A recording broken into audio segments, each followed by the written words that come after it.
ನಮಸ್ಕಾರ friends. City life ಅಂದ್ರೆ shopping mall common. ಅಲ್ಲಿ ನಿಲ್ಲಿಸಿರೋ ಗೊಂಬೆಗಳು ಎಷ್ಟು ರಿಯಲ್ ಆಗಿ ಇರುತ್ತೆ ಅಂದ್ರೆ ಒಂದ್ಸಲ ಕನ್ಫ್ಯೂಸ್ ಆಗುತ್ತೆ. ಆದ್ರೆ ಆ ಗೊಂಬೆಗಳ ಕಣ್ಣುಗಳನ್ನ ಗಮನಿಸಿದ್ದೀರಾ? ನೀವು ತಿರುಗಿದಾಗ ಅವು ನಿಮ್ಮನ್ನೇ ನೋಡ್ತಾ ಇದ್ರೆ. ಬೆಂಗಳೂರಿನ ಒಂದು ಫೇಮಸ್ ಬಟ್ಟೆ ಅಂಗಡಿಯಲ್ಲಿ ನೈಟ್ ಶಿಫ್ಟ್ ಸೆಕ್ಯೂರಿಟಿ ಗಾರ್ಡ್ಗೆ ಆದ ವಿಚಿತ್ರ ಅನುಭವ ಇದು. ಕಥೆಯ ನಾಯಕ ಲೋಹಿತ್ ಊರಿಂದ ಬಂದ ಮುಗ್ಧ ಹುಡುಗ. ಅವನಿಗೆ ಒಂದು ದೊಡ್ಡ ಟೆಕ್ಸ್ಟೈಲ್ ಶೋರೂಮ್ನಲ್ಲಿ ನೈಟ್ ಸೆಕ್ಯೂರಿಟಿ ಕೆಲಸ ಸಿಗ್ತದೆ. ಅಲ್ಲಿನ ಮ್ಯಾನೇಜರ್ ಒಂದು ರೂಲ್ ಹೇಳ್ತಾರೆ, ಲೋಹಿತ್, ನೀನು ಗ್ರೌಂಡ್ ಫ್ಲೋರ್ ಮತ್ತು ಫಸ್ಟ್ ಫ್ಲೋರ್ ನೋಡ್ಕೋ, ಆದರೆ 3ನೇ ಫ್ಲೋರ್ಗೆ ಮಾತ್ರ ಹೋಗ್ಬೇಡ. ಅಲ್ಲಿ ರಿನೋವೇಷನ್ ನಡೀತಿದೆ, ಅಲ್ಲಿ ಕರೆಂಟ್ ಕೂಡ ಇಲ್ಲ ಅಂತ ಹೇಳ್ತಾರೆ. ಲೋಹಿತ್ ಸರಿ ಸರ್ ಅಂತ ಒಪ್ಕೋತಾನೆ. ರಾತ್ರಿ 1 ಗಂಟೆ ಆಯ್ತದೆ. ಮಾಲ್ ಪೂರ್ತಿ ನಿಶಬ್ದ. ಲೋಹಿತ್ ಫಸ್ಟ್ ಫ್ಲೋರ್ನಲ್ಲಿ ರೌಂಡ್ಸ್ ಆಗ್ತಾ ಇರ್ತಾನೆ. ಸಡನ್ ಆಗಿ ಮೇಲಿಂದ ಗಲ್ ಗಲ್ ಅಂತ ಗೆಜ್ಜೆ ಶಬ್ದ ಕೇಳ್ತದೆ. ರೋಹಿತ್ಗೆ ಆಶ್ಚರ್ಯ ಆಗುತ್ತದೆ. ಅಲ್ಲೂ ಯಾರೂ ಇಲ್ಲ ಅಂತ ಹೇಳಿದ್ರಲ್ಲ ಅಂತ. ಅವನು ಮೆಟ್ಟಿಲು ಒತ್ತಿ ಮೇಲೆ ಹೋಗಿ ನೋಡ್ತಾನೆ. ಅಲ್ಲಿನ ಗೇಟ್ಗೆ ಬೀಗ ಹಾಕಿರುತ್ತೆ. ಒಳಗಡೆ ಕತ್ತಲೆ. ಟಾರ್ಚ್ ಬಿಟ್ಟು ನೋಡ್ತಾನೆ. ಅಲ್ಲಿ ಸಾಲಾಗಿ ನಿಲ್ಲಿಸಿರುವ ಗೊಂಬೆಗಳು ಕಾಣ್ತವೆ. ಎಲ್ಲಾ ಗೊಂಬೆಗಳು ಸುಮ್ಮನೆ ನಿಂತಿವೆ. 3ನೇ ದಿನ ರಾತ್ರಿ ಮತ್ತೆ ಅದೇ ಗೆಜ್ಜೆಯ ಶಬ್ದ. ಈ ಸಲ ಲೋಹಿತ್ಗೆ ತಡ್ಕೊಳ್ಳೋಕೆ ಆಗಲ್ಲ. ಬೀಗ ಮುರಿದು ಒಳಗೆ ಹೋಗ್ತಾನೆ. ಅಲ್ಲಿ ಒಂದು ಮೂಲೆಯಲ್ಲಿ ಒಂದು ಸುಂದರವಾದ ಹೆಣ್ಣಿನ ಗೊಂಬೆ ಇರ್ತದೆ. ಅದಕ್ಕೆ ಕೆಂಪು ಸೀರೆ ಹುಟ್ಟಿಸಿರ್ತಾರೆ.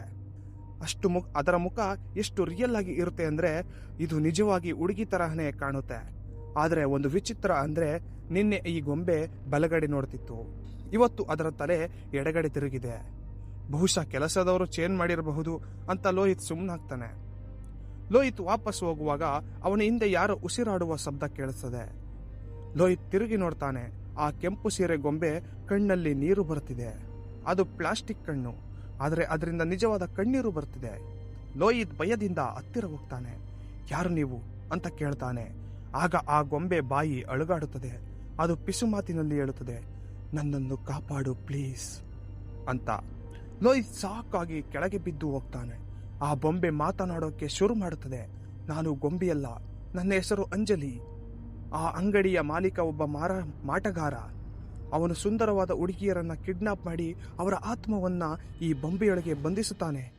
ನಮ್ಮ ದೇಹ ಪ್ಲಾಸ್ಟಿಕ್ ಆಗುತ್ತೆ, ಆದರೆ ನಮ್ಮ ಆತ್ಮ ಒಳಗಡೆ ಒದ್ದಾಡಿರ್ತದೆ.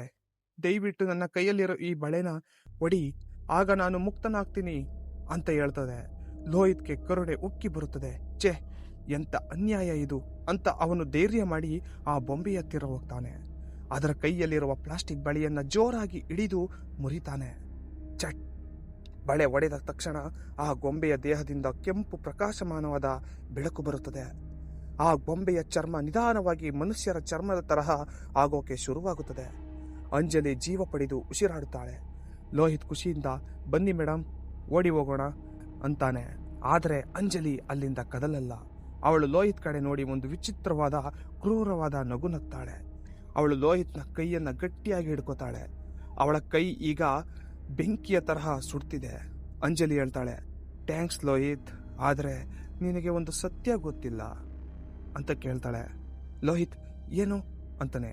ಅಂಜಲಿ ಅದಕ್ಕೆ, ಆ ಮಾಟಗಾರನನ್ನ ಬಂಧಿಸಿಲ್ಲ, ನಾನೇ ಆ ಶಾಪ ಪಡೆದಿದ್ದೆ. ಈ ಶಾಪದಿಂದ ಮುಕ್ತಿ ಬೇಕು ಅಂದ್ರೆ ಒಬ್ಬ ಮುಗ್ಧ ಮನುಷ್ಯ ಸ್ವಂತ ಇಚ್ಛೆಯಿಂದ ನನ್ನನ್ನು ಮುಟ್ಟಬೇಕು, ಆಗ ನನ್ನ ಶಾಪ ಅವನಿಗೆ ಟ್ರಾನ್ಸ್ಫರ್ ಆಗುತ್ತದೆ ಅಂತ ಹೇಳ್ತಾಳೆ. ಲೋಹಿತ್ ಕಿರ್ಚೋಕೆ ನೋಡ್ತಾನೆ, ಆದರೆ ಅವನಿಗೆ ಧ್ವನಿ ಬರ್ತಿಲ್ಲ. ಅವನ ಕೈಕಾಲು ನಿಧಾನವಾಗಿ ಗಟ್ಟಿಯಾಗೋಕೆ ಶುರುವಾಗುತ್ತದೆ. ಅವನ ಚರ್ಮ ಪ್ಲಾಸ್ಟಿಕ್ ತರಹ ಶೈನಿಂಗ್ ಆಗೋಕೆ ಶುರುವಾಗುತ್ತೆ. ಅಂಜಲಿ ನಿಧಾನವಾಗಿ ನಡೆದುಕೊಂಡು ಗೇಟ್ ಕಡೆ ಹೋಗ್ತಾಳೆ. ಅವಳು ತಿರುಗಿ ನೋಡಿ ಹೇಳ್ತಾಳೆ, ಬಾಯ್ ಲೋಹಿತ್, ಇನ್ನು ಮುಂದೆ ಈ ಕೆಂಪು ಸೀರೆ ನಿನಗೆ ಸೇರಿದ್ದು.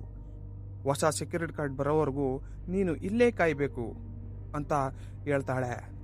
ಮಾರನೇ ದಿನ ಮ್ಯಾನೇಜರ್ ಮತ್ತು ಕೆಲಸದವರು 3ನೇ ಫ್ಲೋರ್ ಓಪನ್ ಮಾಡ್ತಾರೆ. ಮ್ಯಾನೇಜರ್ ಹೇಳ್ತಾನೆ, ಈ ಹೊಸ ಬೊಂಬೆ ಎಲ್ಲಿಂದ ಬಂತು? ವಾವ್, ಇದು ನೋಡೋಕೆ ಆ ವಾಚ್ಮ್ಯಾನ್ ತರ ಲೋಹಿತ್ ತರನೇ ಇದೆಯಲ್ವಾ ಅಂತಾರೆ. ಎಲ್ರು ನಗ್ತಾರೆ. ಆ ಬೊಂಬೆ ಅಲ್ಲಿ ನಿಂತು ಎಲ್ಲವನ್ನು ನೋಡ್ತಿರ್ತಾನೆ. ಅವನಿಗೆ ಕಿರ್ಚಬೇಕು ಅನ್ಸುತ್ತೆ, ಆದರೆ ಬಾಯಿ ಪ್ಲಾಸ್ಟಿಕ್ ಆಗಿರುತ್ತದೆ. ಅವನ ಕಣ್ಣಿಂದ ಒಂದು ಹನಿ ಕಣ್ಣೀರು ಬರುತ್ತದೆ. ಒಬ್ಬ ಕೆಲಸದವನು ಬಂದು, ಸರ್, ಈ ಬೊಂಬೆ ಕಣ್ಣಲ್ಲಿ ನೀರು ಬರ್ತಿದೆ ಅಂತ ಒರೆಸುತ್ತಾನೆ. ಮ್ಯಾನೇಜರ್ ಹೇಳ್ತಾನೆ, ಅದು AC ಲೀಕ್ ಆಗಿರಬೇಕು, ಬಾ ಹೋಗೋಣ ಅಂತಾನೆ. ಅವರು ಲೈಟ್ಸ್ ಆಫ್ ಮಾಡಿ ಹೋಗ್ತಾರೆ. ಲೋಹಿತ್ ಕತ್ತಲೆಯಲ್ಲಿ ಒಬ್ಬನೇ ಶಾಶ್ವತವಾಗಿ ನಿಲ್ಲುತ್ತಾನೆ.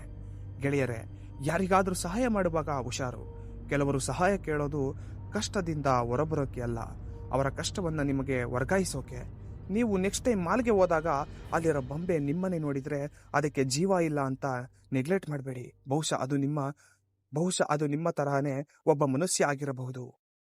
ಈ ಟ್ವಿಸ್ಟೆಡ್ ಸ್ಟೋರಿ ನಿಮಗೆ ಇಷ್ಟ ಆಗಿದ್ರೆ ಲೈಕ್ ಮಾಡಿ. ನಾನು ನಿಮ್ಮ ಚಂದು. ಮುಂದಿನ ವಿಡಿಯೋದಲ್ಲಿ ಸಿಗೋಣ. ಅಲ್ಲಿವರೆಗೂ ಬಾಯ್. ಹುಷಾರಾಗಿರಿ. ನಮಸ್ಕಾರ.